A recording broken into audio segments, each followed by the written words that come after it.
around vulnerability and fear of intimacy and how that shows up in our life and how we actually practice it through various different strategies. Fear of intimacy, why? Because people are a threat, and you know that. You know that deeply. You know that intimately. Why? Because people hurt. How do you know that? Because you've been hurt. One of the reasons why we have, in some ways, a demented view when it comes to vulnerability. One interpretation, vulnerability, to be seen, to be heard, to be known. No, thank you. I don't want that. If somebody sees me, hears me, and knows me, they'll probably hurt me. And so, no, thank you. I don't want that experience. And that's how we can stand in relationships and in the world. And it's a weakened stance. We're out of sorts, not quite centered, weakened in some way.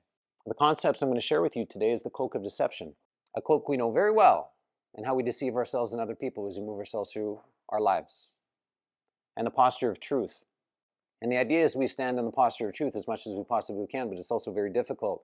And if you've tried, you know what I'm speaking about, how difficult it can be to stand in the posture of truth. I'd like to be seen. I'd like to be heard. I'd like to be known. I'm going to make that effort as often as I possibly can. That's a very difficult posture to replicate and continue to move out into the world. The cloak of deception I see is persona. Clearly, I can't be this anymore because people don't accept me.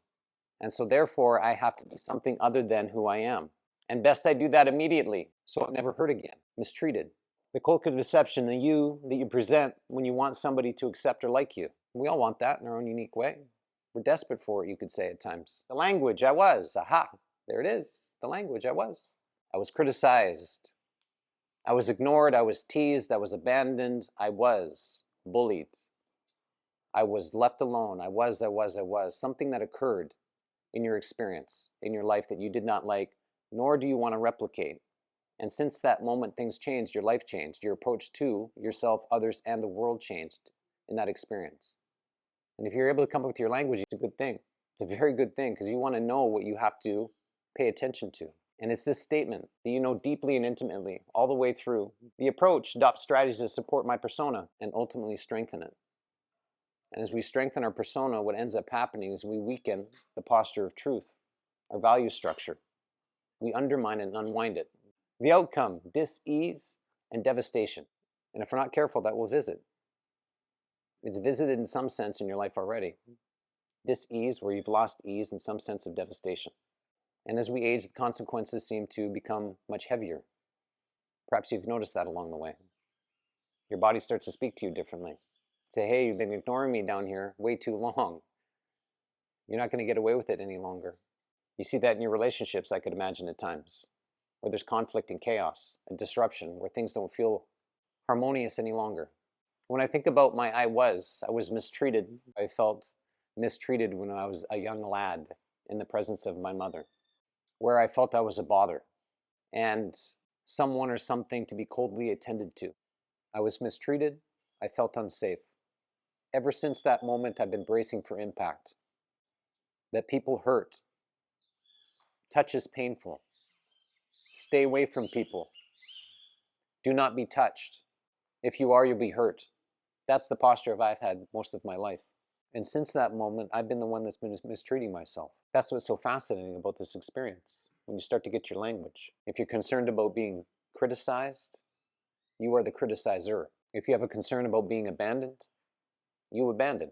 If you were teased and have a concern around tease, you tease. That's what's so interesting about getting your language. You start to notice how you treat yourself and how you aim this experience at your body. And if you were to pause for like 60 seconds and pay attention to how you speak to yourself, you'll have a good understanding of what I'm speaking about.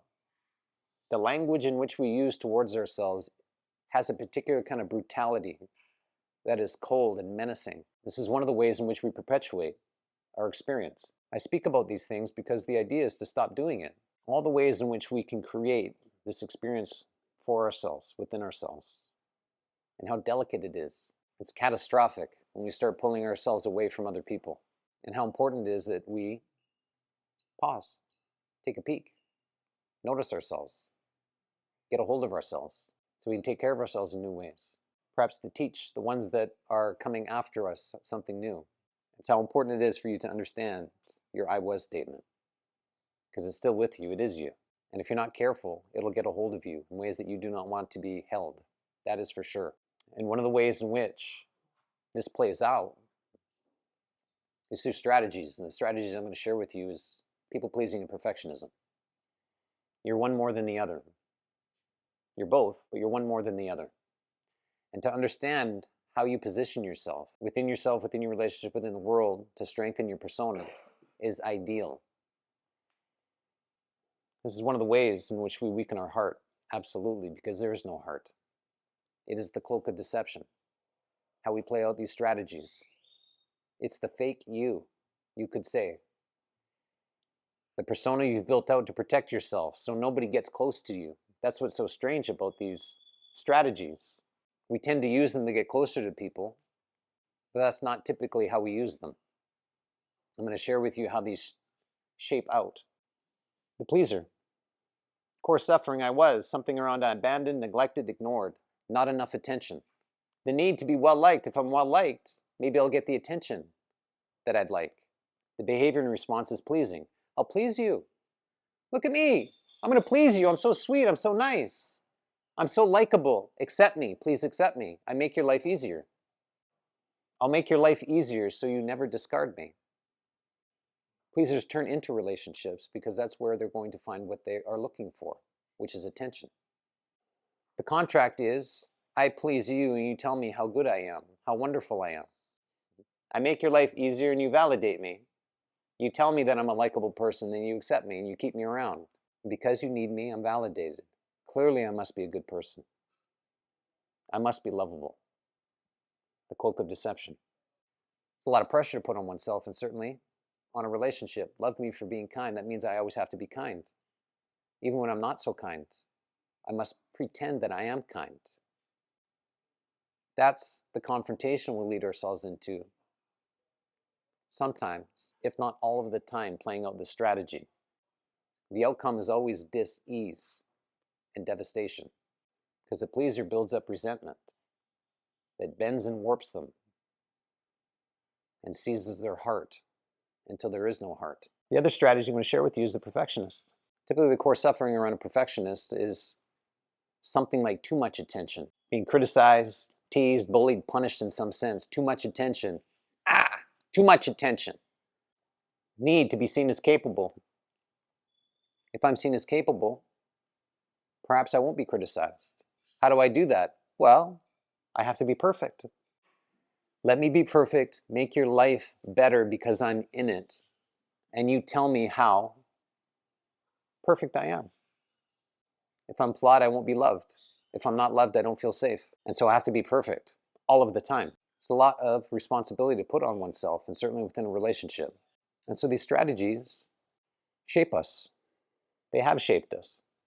You are who you are as a consequence of this approach. Perhaps you can see that. You definitely want to see that. And what can often happen if we're not one strategy, we're the opposite. So much so, we don't know who we are. All we know ourselves to be is the strategies. And so it's the loss of self. And if we're not careful, it's the loss of heart. So I have a question for you. Which one do you tend to navigate more towards? The pleaser or the perfectionist? And they play off each other. And if you look at your life, you're the perfectionist in one relationship and then the pleaser in another. And how we can do that. And we move around. It's like, wow, okay, this is strange. And this is how people get to know us, through these strategies. And that's how they expect us to be. That's part of the trap. We design and build relationships through this, and that's how people expect us to show up. Very difficult to get out of these, because the risk is the very thing we don't want to experience again. Feeling teased or criticized or ignored or abandoned. It's a high-risk game that we play. And how this can bend not only you, but your relationships. And so then the idea is to stop it, or do it less. Even doing it less makes a significant difference. 5% less. Because you have to ask yourself, if you're not your strategy, what are you? Perhaps the other strategy. If you're both of these strategies, then who are you?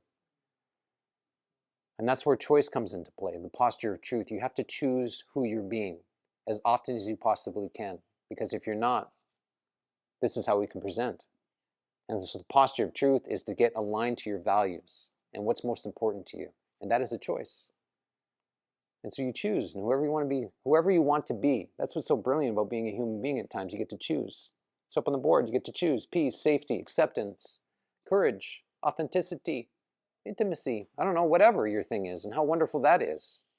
And what you'll notice as you start to unpack this, and I'm not suggesting you have not, is that our values are typically intermingled in these strategies. And so if you do have a value of being kind, that's in some ways the attempt through the strategy of being a pleaser. But it doesn't come across that way. It's actually weakens you. The strategy weakens you. Our values strengthen us. And that's the importance of choosing. I choose to be kind, and these are the behaviors in which I choose to be kind. I compliment. I do these kinds of things. Whatever you want to do, you smile. But it's an embodied experience. And so it's nourishing. It fills you up. It's not here that weakens the body by overextending you. And so what you'll find nestled into your strategies are your values, at least some. And so to pull your values out of the strategy, dump the strategy, but practice your value.